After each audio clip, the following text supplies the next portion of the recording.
Folks, welcome back to Canada's Boxing Channel. I am super happy to report that it has at last stopped snowing. We've been able to dig ourselves out from yesterday's blizzard. So that's a bonus. Anyhow, let's talk boxing. This morning, as part of my usual peruse of boxing channels, I came across Teddy Atlas being interviewed on his own channel, which is called The Fight with Teddy Atlas. And he was being asked whether or not he thought that we should revert to 15 rounds as the scheduled number of rounds for a championship fight. Today of course, championship fights are 12 rounds, non-championship fights are 10 rounds. Teddy Atlas said absolutely. In fact, he said bring it on. And I was wondering whether people who watch this channel would agree with Teddy Atlas, or whether or not they feel that 12 rounds is sufficient to be able to determine the winner of a fight. I'll share my thoughts at the very end. I think if we look at history books and if we imagine that they were all 12-round fights, our history books would be quite different than what they are. But let me just step back and just sort of, explain how we've gotten to where we are today. I'm assuming that most people will know this, but you never know, right? So back in the day, John L. Sullivan, for example, fights often went on for an indeterminate number of rounds. People, went on until they quit or the towel got thrown in or they were KO'd. Back in about the 1910s, maybe by the 1920s for sure, it was determined that 15 rounds was the best measure to figure out who was the better man in a boxing tournament, championship fight.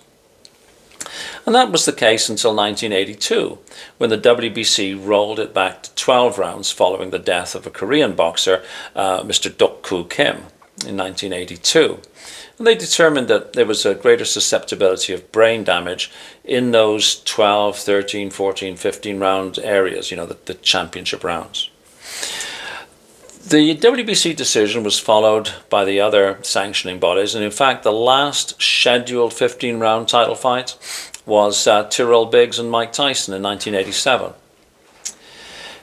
If we look at the history books, like I say, and we assume that there were 12-round championship fights, we'd end up with some interesting decisions. So, Ali Fraser, 1975. Fraser's TKO'd in the 14th round. In fact, he's not allowed to come out. His corner doesn't let him come out. His eyes were closed shut. Fraser was also blind in one eye. We never knew that at the time. Now, if that had ended at 12, what's the decision? We don't know. Marciano and Jersey Joe Walcott, 1952, we do know that if that was a 12-round fight, there is no Rocky Marciano becoming champion. There is no undefeated Rocky Marciano, because Jersey Joe Walcott was so far ahead by round 12 that he would have gotten the decision. But of course, in round 13, Rocky introduces him to Susie Q. And Jersey Joe doesn't beat the count. The Rocky Marciano era starts. Patterson and Ingemar Johansson. Patterson KOs Ingo's Bingo in 1960, becomes the first guy to regain the world heavyweight title. If the fight had been 12 rounds only, would he have gotten the decision? We don't know. Holmes and Cooney, 13th round KO. Probably Holmes would have got the decision, but we don't know. Matthew Saad Mohammed and Yaqui Lopez, 1980, round 14 KO. And who can forget Sugar Ray Leonard and Tommy the Hitman Hearns? 1981. Tommy the Hitman Hearns, he's winning that fight. There's no way until TKO round 14 by Sugar Ray Leonard. History books are looking pretty different, aren't they? And of course, we've got Roberto Duran, who stopped Ken Buchanan in 1972 in the 13th round. I think that was pretty controversial. It looks like a low blow, to be perfectly honest. But hey, it's in the books, right? If it had ended after 12, where are we? And then we think about fights today. Now, if you're a Tyson Fury fan, you're probably of the view that if Tyson had been given a few more rounds in the first fight, he might have won. Like, he was wobbled in the 9th round, yes. But he's beginning to come back, and it's arguable whether or not he won the 12th round. If you're a Usyk fan, on the other hand, you're saying, well, Usyk is just going to get better and better and better and better. And he might have put Tyson away in round 13, 14 or 15. We don't know, so we're left with a somewhat controversial split decision. Beterbiev and Bivol. If you're a Beterbiev fan, you say, give that man 15 rounds and he's knocking Bivol out. But we end up with controversy. It's almost like the fight hasn't finished.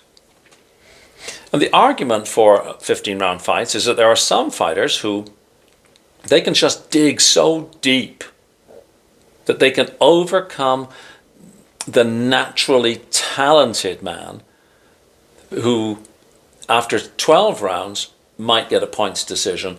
But the fighter who can dig deep and go into sort of dark places can do things in the championship rounds. You take the championship rounds away and you're left with possibly some sort of like antiseptic type situation. I have a view. My view is informed by the fact that I've watched a lot of 15-round fights because, of course, that was the norm in my youth, the 60s and 70s and 80s. So I'm in favor of 15-round fights, but I must confess to being a bit torn because fighter safety has to be paramount. But on the other hand, I can't imagine a world where Rocky Marciano didn't beat Jersey Joe Walcott. I can't imagine a world where Sugar Ray Leonard didn't come from behind to beat Tommy the Hitman Hearns. I can't imagine, Ali Frazier 3 stopping at 12 rounds. So let me know what you think. I think it's a controversial subject. I think a case can be made for and against, and I'd love to know what people who watch this channel think. By the way, I must thank everybody who subscribed. It actually blows me away that people are honestly interested in watching this. Like, it's really cool. And this is what I'm doing it for, is to have a relationship with people out there who are, not necessarily like-minded, but people who genuinely enjoy the sport as much as I do. So thank you so much. I really appreciate that. And wherever you are in the world, have a fabulous day. See you next time. Thanks very much. Bye-bye.